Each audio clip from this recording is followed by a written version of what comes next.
Alors Alex, je voulais parler avec toi du choix du shampoing parce que c'est vrai que quand on utilise des shampoings naturels, ce qui est important, c'est aussi que les personnes comprennent qu'il n'y a plus forcément il n'y a plus du tout de SLS, donc c'est l'agent moussant, voilà, mais que c'est pas parce que ça ne mousse pas que ça lave pas. Ah non, c'est clair, au contraire. Moi, enfin, en règle générale, si on part dans l'idée de faire 2 shampoings, le premier shampoing mousse forcément très peu. Ce qui est important, c'est de s'assurer tout simplement par soi-même de bien passer à travers une rotation des mains de manière à pouvoir être sûr d'avoir bien lavé toutes les zones du cuir chevelu. On rince fortement de manière à être sûr d'enlever tous les résidus organiques et les poussières qu'il y a sur le cheveu. Et à partir de là, on se concentre sur le deuxième shampoing qui lui va fortement, en tout cas plus mousser.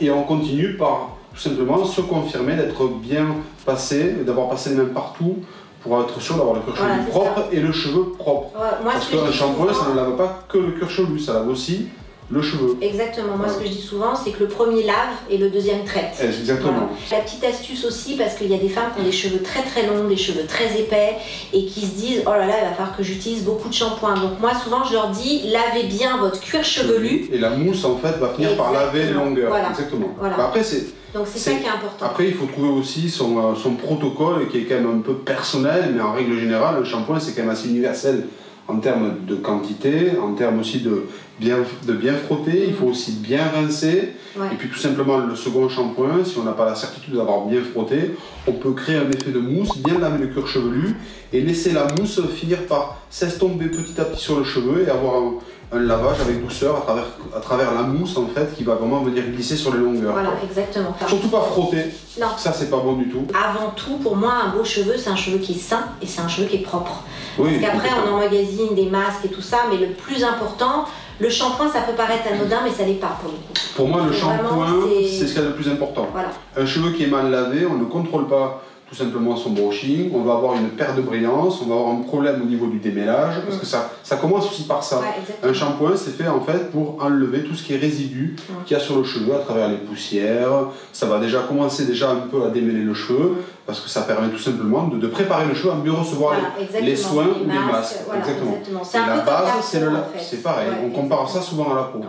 On doit bien laver son cheveu de manière à bien le préparer et recevoir tous les produits qui vont arriver par la suite. D'où l'intérêt aussi d'utiliser un shampoing naturel, on en revient au naturel, parce que justement le fameux SLS, parabènes, silicone, c'est quand même ça qui aujourd'hui pose problème dans les shampoings. Bah oui, et qui dérégule, parce que moi j'ai beaucoup de femmes qui me disent je suis obligée de me laver la tête tous les jours parce que mon cheveu regresse, mais souvent c'est pas vraiment leurs cheveux, mais c'est l'utilisation des produits.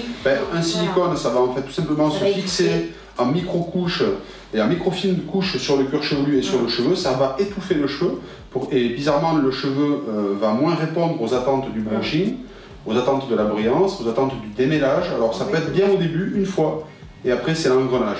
Et le SLS, c'est aussi tout simplement c'est un agent moussant. C'est un agent moussant et aussi ça fait glisser les couleurs.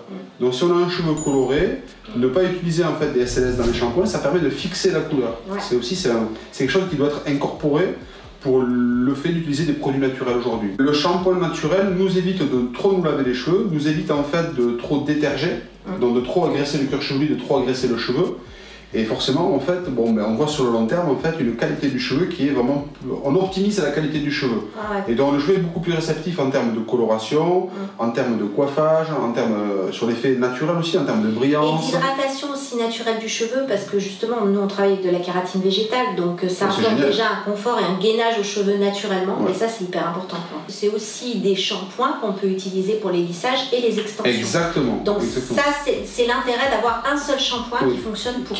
Pour tout type de, aussi bien tout type d'avantages, tout type de problématiques. Ouais, c'est ça, et aussi bien pour les femmes que pour les hommes, et pour les enfants. Pour toute la famille. Donc juste pour conclure, pour avoir des beaux cheveux, il faut déjà bien se laver la tête et utiliser des bons shampoings.